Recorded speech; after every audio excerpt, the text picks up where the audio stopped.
வரஹ்மத்துல்லாஹி வபரகாத்துஹு. நஹ்மதுல்லாஹல் அலீம் வ நுஸல்லி அலா ரசூலிஹில் கரீம். அம்மா பாத். அன்பான பெரியோர்களே, ஜமாத்தார்களே, அல்லாஹ்வின் அருளால் ஃபஜ்ருடைய தொழுகையை இமாம் ஜமாஅத்தோடு தொழுதுவிட்டு அல்லாஹுவை பற்றியும் அல்லாஹுடைய ரசூலை பற்றியும் மார்க்கத்தை பற்றியும் பேசுவதற்கு கேட்பதற்கு நாம் எல்லாம் அமர்ந்திருக்கிறோம். ரப்பு சுப்ஹானஹு வ தஆலா நம்முடைய எல்லா அமல்களையும் பரிபூர்ணமாக குறையில்லாமல் நிறைவாக கபூல் செய்வானாக. ஆமீன். கைர் பரக்கத்துகள் நிறைந்த நாளாக, கெட்ட முடிவுகளை விட்டும் முசீபத்துகளை விட்டும் உலகத்தின் ஆபத்துகள் அல்லாஹ்வின் படைப்புகளின் தீங்குகளை விட்டும் பாதுகாப்பு பெற்ற நாளாக அல்லாஹ் இந்த நாளை நமக்கு அமைத்து தருவானாக. ஆமீன். அருமையான பெருமக்களே, ஒரு மூமின் பிறக்கிற போது முஸ்லீமாகவே பிறக்கிறார். ரசூலுல்லாஹி ஸல்லல்லாஹு அலைஹி வஸல்லம் அவர்கள் சொல்வார்கள், உலகத்தில் பிறக்கிற ஒவ்வொரு குழந்தையும் இஸ்லாத்தின் அடிப்படையிலேயே பிறக்கிறது. இஸ்லாத்தின் அடிப்படையிலேயே பிறக்கிறது. அந்த குழந்தை காஃபிராக மாறுவதும், யூதனாக மாறுவதும், ஒரு கிறிஸ்தவனாக மாறுவதும் அந்த குழந்தையினுடைய பெற்றோர்களை பொறுத்தே அமைகிறது. ரசூலுல்லாஹ் சொன்னாங்க. அந்த அடிப்படையில் ஒவ்வொரு குழந்தையும் உலகத்தில் பிறக்கிற போது முஸ்லீமாக பிறக்கிறது. பிறந்து உலகத்தில் வாழ்ந்து மறைகிற போது, இந்த உலகத்தை விட்டு பிரிகிற போது, மௌத்தாகிற போது, இல்லாவ அன்தும் வலா தமூத்துன்ன இல்லாவ அன்தும் முஸ்லிமோன், நீங்கள் முஸ்லீமாகவே தவிர மரணிக்க வேண்டாம் என்று அல்லாஹ் குர்ஆனிலே சொல்கிறார். முஸ்லீமாக இருக்கிற நிலைமையில் நீங்கள் மௌத்தாகுங்கள். அப்படின்னா என்ன அர்த்தம்? பேர் அப்துல் காதிர் முஸ்லீம் ஆயிடுவாரா? பெயர் அளவில் முஸ்லீம். முஸ்லீமாக இருக்கிற நிலைமையில் மௌத்தா போங்க அப்படின்னா நல்ல ஈமானோடு அல்லாஹ்வுடைய பொருத்தம் பெற்ற நிலைமையில் நீங்கள் மௌத்தாகுங்கள் அப்படின்னு அர்த்தம். குர்ஆனுடைய இந்த ஆயத்திற்கு விளக்கம். அருமையான பெருமக்களே, உலகத்தில் அல்லாஹ் ஒரு மூமின், ஒரு முஸ்லீம், அவன் மௌத்தாகிற போது நல்ல முஸ்லீமான நிலைமையில் மௌத்தாக வேண்டும் என்றால் எப்படி வாழ வேண்டும் என்று சொல்கிறான். குர்ஆனில் அல்லாஹ் சொல்கிறான் எப்படி வாழணும். உங்கள் மனைவியோடு, நம் பெற்றோர்களோடு, நம் பிள்ளைகளோடு, நம் உறவுக்காரர்களோடு. ரசூலுல்லாஹ் சொன்னாங்க ஸல்லல்லாஹு அலைஹி வஸல்லம், பிரிந்து கிடக்கிற உறவை யார் சேர்த்து வைக்கிறாரோ, பிரிந்திருக்கிற உறவை யார் இணக்கமாக சேர்த்து வைக்கிறாரோ அவர் அல்லாஹ்வுடைய ரஹ்மத் பெற்றவர். அவருக்கு சுவனம் அவருக்கு அடைவதை விட சுவனம் அவர் பெறுவதற்கு மௌத்தை தவிர வேறு எதுவும் அவருக்கு தடையில்லை என்றார்கள் நபி ஸல்லல்லாஹு அலைஹி வஸல்லம். அப்போ இந்த அளவு உலகத்தில் எப்படியெல்லாம் ஒரு மூமின் வாழ வேண்டும், எப்படி வாழக்கூடாது தெல்ல தெளிவாக அல்லாஹ் சொல்லியிருக்கிறான், அல்லாஹ்வுடைய ரசூலும் சொல்லியிருக்கிறார். இப்போ அந்த அடிப்படையில் பார்க்கிற போது நமக்குள்ளே இருக்கிற ஒரு பழக்கம், ஒரு ஆதத், ஒரு வழக்கம் என்னன்னா கடன் வாங்கிறது, கொடுக்கிறது. நம்ம யோசிக்கணும். கடன் விஷயத்தில் கொஞ்சம் யோசிக்கணும். இக்கட்டான சூழ்நிலை வருகிற போது, நம்மிடத்தில் இல்லை என்று வருகிற போது, நெருங்கிய நண்பர்களிடத்தில் அல்லது உறவுகளிடத்தில் கால அவகாசம் கேட்டு சிறிய தொகையை நாம் கடனாக பெறுகிறோம். கொஞ்ச நாள் கழித்து அந்த கடன் தொகையை திருப்பி கொடுக்கிறோம். இது நம்முடைய வழக்கத்தில் இருக்கிறது. இது குறித்து இஸ்லாம் என்ன பேசுகிறது? இதற்கும் மார்க்கத்திற்கும் ஏதாவது தொடர்பு உண்டா? கொஞ்சம் யோசிக்கணும். முதல்ல அல்லாஹ் சொல்கிறான் குர்ஆன்ல, யா அய்யுஹல்லதீன ஆமனு, ஈமான் கொண்ட இறை நம்பிக்கையாளர்களே, இதா ததா என்தும் பிதைனின், நீங்கள் கடன் கொடுப்பதாக வாங்குவதாக இருந்தால், இலா அஜலின் முசம்மா, ஒரு குறிப்பிட்ட காலம் வரை, ஒரு 2 மாதம் அல்லது 3 மாதம், ஒரு 3 மாதம் பொறுமையாக இருங்க, நான் அதுக்கப்புறம் தர்றேன், எனக்கு ஒரு 10,000 ரூபா தேவைப்படுது, ஒரு 3-4 மாதம் கழித்து தான் தருவேன் என்று சொல்லி நீங்கள் கடன் வாங்குவதாக இருந்தால் என்ன செய்யணும் தெரியுமா? அல்லாஹ் சொல்கிறான், ஃபக்துபு, எழுதிக்கங்கிறான் அல்லாஹ். இந்த நம்பிக்கையின் பேரில் என்ன செய்யக்கூடாது? கொடுக்கல் வாங்கல் இருக்கக்கூடாது. ஃபக்துபு, முதல் நீங்கள் எழுதுங்கள், பத்திரம் போடுங்கிறான் அல்லாஹ். எவ்வளவு ரூபாய் கொடுத்தாலும் நீங்கள் எழுதி கொடுங்கள். அதுதான் சாலச் சிறந்தது. எந்த விதமான மன கஷ்டங்களும் குழப்பங்களும் ஏற்படாமல் இருக்கிற வகையில் அது அமையும். அல்லாஹ் குர்ஆனில் சொல்கிறார்.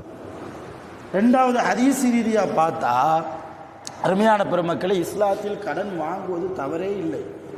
காரணம், ரசூலுல்லாஹி ஸல்லல்லாஹு அலைஹி வஸல்லம் அவர்களே கடன் வாங்கியிருக்கிறார்கள். அவங்களே என்ன செஞ்சிருக்கிறாங்க, சில சூழ்நிலைகளில் ஒரு யூதனிடத்தில் கூட கடன் வாங்கி, முஸ்லீம் இல்லை முஸ்லீமையும் தாண்டி ஒரு யூதனிடத்திலும் கூட நபி ஸல்லல்லாஹு அலைஹி வஸல்லம் செஞ்சிருக்கிறாங்க, கடன் வாங்கியிருக்கிறார்கள். அதை கொடுத்தும் இருக்கிறாங்க. சில சமயம் வேறொரு சஹாபியை விட்டு கொடுக்கவும் சொல்லி இருக்கிறார்கள். அப்படி நான் பெற்ற கடனுக்கு இன்னொருவரை ஜாமீனா வைக்கலாமான்னா வைக்கலாம், தப்பு இல்லை. நான் ஒரு 10,000 ரூபாய் யார்த்தையாவது வாங்கியிருக்கிறேன், என்னால் கொடுக்க முடியல, என் மகனை ஜாமீனுக்கு நான் வைக்கிறேன், என் மகன் கொடுப்பான்ப்பா வாங்கிக்க, அல்லது என் மருமகர் கொடுப்பார் வாங்கிக்க, தப்பே இல்லை. ஆனால் என்ன, நமக்கு கீழ் உள்ள நபராக இருக்கணும், நமக்கு கீழ் உள்ள நபராக இருக்கணும், நம்ம மேலே முஹப்பத் உள்ள நபராக இருக்கணும். இது ரொம்ப முக்கியம். நபி ஸல்லல்லாஹு அலைஹி வஸல்லம் தெருவில் போய்கிட்டு இருக்கும்போது ரசூலுல்லாஹ் கழுத்தில் ஒரு துண்டு இருந்தது. ஒரு கிராமவாசி அவர் என்ன செஞ்சிருக்கிறார், ரசூலுல்லாஹ்வுக்கு கடன் கொடுத்துருக்கிறார். ரசூலுல்லாஹ்வுக்கு கடன் கொடுத்துருக்கிறார். ஏதோ சூழ்நிலையில் ரசூலுல்லாஹ்வுக்கு அந்த கடனை திருப்பி கொடுக்க முடியலை. இவர் என்ன செஞ்சார், ரசூலுல்லாஹ்ட்ட கடன் வாங்க கேட்டு வந்தவர் ரசூலுல்லாஹ் கழுத்தில் கடந்த அந்த துண்டை எடுத்து பின்னாடி நின்று, ரசூலுல்லாஹ்வுக்கு முதுகு பின்னாடி நின்று அந்த துண்டை அப்படி கழுத்தில் பிடிச்சி இழுத்து இப்படி பிடிச்சிக்கிட்டார். கழுத்தில் போட்டு அப்படி கெட்ட இறுக்கமாக பிடிச்சி எழுதிட்டார். எந்த அளவுன்னா அந்த துண்டினுடைய வடு ரசூலுல்லாஹ்வுடைய கழுத்தில் பதிந்தது. அப்படி பிடிச்சிக்கிட்டு, யா முஹம்மத் இக்லி அப்படிங்கிறார். முஹம்மதே, கடனை முதல்ல நிறைவேற்று, என்கிட்ட வாங்கின காசு என்னாச்சுங்கிறார். இத்தனைக்கும் அந்த கிராமவாசி முஸ்லீம், அவர் ஒரு சஹாபி தான். என்ன செய்கிறார், ரசூலுல்லாஹ்ட்ட இந்த மாதிரி ஒரு நடைமுறை இதை பார்த்த மற்ற சஹாபாக்கள் கொந்தளிச்சிட்டாங்க. இவரை சும்மா விடக்கூடாது, ஆளை கொன்றணும்னு சொல்லி வாளை எடுத்து ரொம்ப வேகத்தில் வருகிற போது ரசூலுல்லாஹ் கோபப்பட்ட சஹாபாக்களை திட்டினார்கள். நீங்கள் ஏன் கோபப்படுறீங்க, உங்களுக்கு என்ன உரிமை இருக்குது, அவரிடத்தில் நான் கடன் பெற்று இருக்கிறேன். அப்போ என்ன சொல்ல வர்றாங்க ரசூலுல்லாஹ், கடன் கொடுத்தவர் எந்த கடுமையான முறையிலும் கேட்பார். கொடுத்த கடனை அந்த நேரத்தில் நான் உன்ட காசு வாங்கினா நீ பெரிய ஆளா, என்ன கேவலப்படுத்துவியா, நீ அப்படி சம்பாதிக்க இப்படி சம்பாதிக்க உழைச்சேன்னு எனக்கு தெரியாதா, அப்படிலாம் பேசவே கூடாது. கடன் கொடுத்தவர் ஏதோ ஒரு சூழ்நிலையில் அவருக்கு என்ன நெருக்கடியோ என்ன நினைத்தாரோ அது அல்லாஹ்வும் அவர் தான் அறிவார். நம்ம இடத்தில் வந்து கடுமையாக கேட்கிற போது நாம் அந்த இடத்திலும் பொறுமையாகத்தான் இருக்க வேண்டும். கடன் வாங்கியவர் என்கிற படிப்பனை ரசூலுல்லாஹ் பொறுமையாக இருந்தாங்க. திரும்ப ஒரு சஹாபியை கூப்பிட்டு வீட்டுக்கு போய் ஆயிஷாட்ட கொஞ்சம் காசு இருக்கும், ரலியல்லாஹு அன்ஹா, அவங்கள்ட்ட போய் கொஞ்சம் காசு வேண்டுவாங்கன்னு சொல்லி அதுக்கப்புறம் அந்த கடனை நிறைவேற்றினாங்க.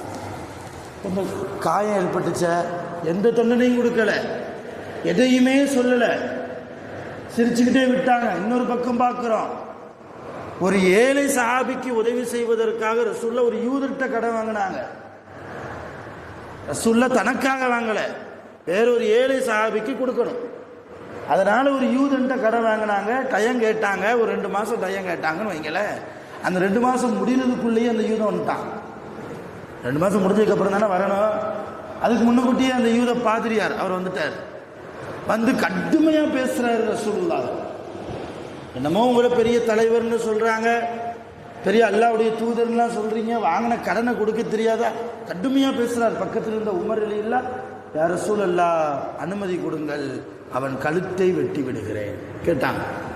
ரசூலுல்லாஹ் நினச்சதுன்னா வெட்டுப்பாடு ஒரு கஞ்சாடை காமிச்சா போதுமே, அந்த யூத பாதிரியார் வந்த தடம் இல்லாமல் போயிடுவார் இல்லையா.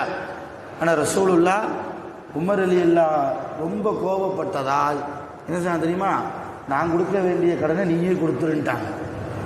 நான் கொடுக்க வேண்டிய கடனை நீயே கொடுத்துரு. அது அல்லாமல் அந்த யூதர் பாதிரியார் மீது நீ கோபப்பட்டதற்காக ரொம்ப எக்ஸ்ட்ரா ஒரு 20 மரக்கால் அளவுக்கு பேரித்தம்பழங்களையும் நீ கொடுக்கணும். உன் தோட்டத்திலிருந்து நான் கொடுத்த கடன், நான் வாங்கிய கடனையும் கொடுத்துடணும். நீ அவர் மேலே அநியாயமாக கோவப்பட்டில, உனக்கு என்ன உரிமை இருக்குது அவர் மேலே கோவப்படுறதுக்கு? இல்லை யாரும் சொல்ல 2 மாதம் டைம் இருக்கு, அதை பற்றி நீ ஏன் பேசுகிற? நான்லாம் கவலைப்படணும். நபிகள் நாயகம் ஸல்லல்லாஹு அலைஹி வஸல்லம் எந்த அளவு வாழ்ந்தார்கள் நபியான பெருமக்களே. இப்போ கடன் குறித்து இவ்வளவு தூரம். இன்னும் ஒரு பண்பு என்னன்னா, கடன் வாங்குவோம், கேட்டு வருவார். அவர் கேட்டு வர்றதுக்கு முன்னாலேயே எல்லாம் நமக்கு ரிஸ்க்கை கொடுத்துருவான். வாங்கிய கடனை கொடுக்கறதுக்கு பணம் வந்துடும், ஆனால் கொடுக்காம வச்சிருக்கிறது. அவன் வரட்டும் என்று வச்சிருக்கிறார். இன்னும் சில சூழ்நிலையில் வந்து கேட்டாலும் இல்லைங்கிறது. என்கிட்ட இல்லை வச்சுக்கிட்டேன், என்கிட்ட இல்லை, இன்னொரு அடுத்த மாதம் வாப்பா அல்லது ஒரு வாரம் கழிச்சு வாப்பா அப்படின்னு சொல்கிறது. இது இஸ்லாம் வெறுக்கிறது. அல்லாவும் அல்லாவுடைய ரசூலும் இதை தடை செய்தார்கள். இன்னும் சொல்லப்போனால் கடன் இருக்க ஆளையே உருக்கிறோம் இல்லையா, மூளையில் உட்கார வச்சிடும். அதனால தான் நபி ஸல்லல்லாஹு அலைஹி வஸல்லம் துஆவை கேட்டாங்க. அல்லாஹும்ம இன்னி அஊது பிக்க மினல் ஹம்மி வல் ஹுஸ்ன். யா அல்லாஹ், மனக்கவலைகளை விட்டும் வருத்தத்தை விட்டும் உன்னிடத்தில் பாதுகாப்பு தேடுகிறேன். வ அஊது பிக்க மினல் அஜிஸி வல் கஸ்ல். யா அல்லாஹ், சோம்பேறித்தனத்தை விட்டும் இயலாமையை விட்டும் உன்னிடத்தில் நான் பாதுகாப்பு தேடுகிறேன். வ அஊது பிக்க மினல் ஜுபுனி வல் புகுல். யா அல்லாஹ், பைத்தியம் பிடிப்பதை விட்டும் கஞ்சத்தனத்தை விட்டும் உன்னிடத்தில் பாதுகாப்பு தேடுகிறேன் சொல்லிட்டு ரசூலுல்லாஹ் கடைசியாக கேட்குறாங்க. வ அஊது பிக்க மின் கலபத்தி தைன். அல்லாஹ், கடன் என் மீது மிகைப்பதை விட்டும், என்ன கடன் என்ன செஞ்சிடக்கூடாது, மிகைத்து விடக்கூடாது. வக்கஹ்ரிஜால், அடுத்த மனிதர்கள் என் மீது கடுமையாக நடப்பதை விட்டும், அடுத்த மனிதர்கள் என் மீது கடுமையாக பேசுவதை விட்டு. எப்போ பேசுவாங்க? வாங்கின கடனை கொடுக்கலன்னா பேசுவாங்க இல்லையா, அல்லது வச்சுக்கிட்டே கொடுக்காம இருந்தால் பேசுவாங்க, அல்லது கடன் அதிகமாக மிகைச்சிட்டா அந்த வருத்தம் வரும், ஒரு கவலை. இப்போ ரசூலுல்லாஹி ஸல்லல்லாஹு அலைஹி வஸல்லம் கடன் குறித்து அல்லாஹ்விடத்தில் பாதுகாப்பு துஆ கேட்டிருக்கிறார்கள் என்றால், அருமையான பெருமக்களை, இஸ்லாத்தில் கடன் வாங்குவது தவறே கிடையாது, அது ஹலால் தான். ஆனால் எப்படி கடன் விஷயத்தில் மார்க்கம் நம்மை நடக்க சொல்கிறதோ அதன்படி நாம் வாழ வேண்டும். எவ்வளவு நம்மால் முடியுமோ அவ்வளவுதான் வாங்கணும். வாங்கிய காசையும் எவ்வளவு சீக்கிரம் கொடுக்க முடியுமோ அவ்வளவு சீக்கிரமாக நாம் கொடுத்து விட வேண்டும். இன்னும் கடன் கொடுப்பவர் யாருக்கா ஒரு ஆளுக்கு கடன் கொடுத்துருக்குறோம், போய் கேட்குறோம், இல்லைங்கிறாரா, நல்ல முறையில் நடக்கணும். அநியாயமாக பேசுறது நல்லதில்லை. அவருக்கு என்ன சூழ்நிலையோ, என்ன ஒரு காரணமோ, அவருக்கு என்ன குடும்ப சூழ்நிலையோ தெரியாது, என்ன செலவோ தெரியாது. 2 மாதத்தில் தாரன்னு சொல்லியிருப்பார், 4 மாதம் ஆயிரும், ஒரு 5 மாதம் ஆயிரும், சில சமயம் வருடங்கள் கூட கழிந்து போகலாம். போய் கேட்கறது தப்பு இல்லை, நியாயமாக நாகரீகமாக, அவருடைய மனதும் புண்படாத அளவுக்கு. அல்லாஹ் எனக்கு கொடுத்த ரிசுக்கிலிருந்து நான் கொடுத்தேன், அவ்வளவுதான். அல்லாஹ் எனக்கு கொடுத்த ரிசுக்கிலிருந்து நான் கொடுத்தேன். அல்லாஹ் என்னை கொடுக்க தான் வச்சிருக்கிறானே தவிர என்னை வாங்குற இடத்திற்கு இன்னும் என்னை தரவில்லையே, வாங்குற இடத்துக்கு இன்னும் என்னை கொண்டு போய் நிப்பாட்டலையே. அல்ஹம்துலில்லாஹ். அவருக்கு கொடுக்க முடியலையா, வாங்கிய கடனை அவருக்கு கொடுக்க முடியலையா, பரவாயில்ல, அந்த கடன் நம்மளை தர வேண்டாம்னு சொல்றது ரொம்ப சிறந்தது. இல்லை வேண்டாம், அந்த கடனை நீங்களே வச்சுக்காங்க, உங்களுக்கு அது ஹலால், என்னிடத்தில் திரும்ப நீங்கள் ஒப்படைக்க வேண்டாம்னு சொல்கிறதையும் மார்க்கம் விரும்புவது என்பதல்ல. அல்லாவுக்கு அதுதான் ரொம்ப பிடிக்கும், அல்லாவுக்கு அந்த காரியம்தான் ரொம்ப பிடிக்கும். ஆகையினால் அருமையான பெருமக்களை, இஸ்லாம் கூறாத வாழ்க்கையே இல்லை. நம்முடைய மார்க்கம், நம்முடைய ஷரீஅத், குர்ஆனும் ஹதீஸும் எந்த அடிப்படையில் நம்மை வாழ சொல்லி இருக்கிறதோ அதன்படி நாம் வாழ ஆரம்பித்து விட்டால் வல் ஆகிபத்து லில் முத்தகீன், இறுதி முடிவில் நாம் முத்தகீன்களாக மரணிப்போம். நம்முடைய சக்கராத்துடைய நிலைமையில் அல்லாஹ்வுக்கு பொருத்தம் பெற்றவர்களாக இருந்து நாம் மரணிப்போம். அல்லாஹ் ரப்புல் ஆலமீன், அல்லாஹ் ஜல்ல ஷானுஹு தஆலா நம்முடைய உலக வாழ்க்கையையும் மறுமை வாழ்க்கையையும் அவனுக்கு பிடித்தமான வாழ்க்கையாக அல்லாஹ் ஆக்கி தருவானாக. எல்லா விதமான கடன் பிரச்சனைகள், முசீபத்துகள், மனக்குழப்பங்கள் மனக்கவலைகள், தேவையில்லாத சஞ்சலங்களை விட்டும் ரப்பல் ஆலமீன் நம் அனைவர்களையும் முழுமையாக பாதுகாத்து அருள் புரிவானாக. உலகத்தில் வாழ்கிற போது நோய் நொடிகள் இல்லாமல், ஆஸ்பத்திரி செலவுகள் இல்லாமல், வீணான செலவுகளை விட்டும் பாதுகாப்பு பெற்ற வாழ்க்கையை அல்லாஹ் தஆலா நாம் வாழ்வதற்கு நமக்கு அருள் புரிவானாக. ஆகிரு தஅவானா அல்ஹம்துலில்லாஹி ரப்பில் ஆலமீன். சுப்ஹானல்லாஹி வ பிஹம்திஹி சுப்ஹானல்லாஹி வ பிஹம்திஹி அஷ்ஹது அன் லா இலாஹா இல்லா அன்த அஸ்தக்ஃபிருக வ அத்தூபு இலைக். ஆமீன். சுப்ஹான ரப்பிக ரப்பில் இஸ்ஸத்தி அம்மா யசிஃபூன் வ ஸலாமுன் அலல் முர்ஸலீன் வல்ஹம்துலில்லாஹி ரப்பில் ஆலமீன். ஸல்லல்லாஹு அலா முஹம்மத் ஸல்லல்லாஹு அலைஹி வஸல்லம். ஸல்லல்லாஹு அலா முஹம்மத் ஸல்லல்லாஹு அலைஹி வஸல்லம். ஸல்லல்லாஹு அலா முஹம்மத்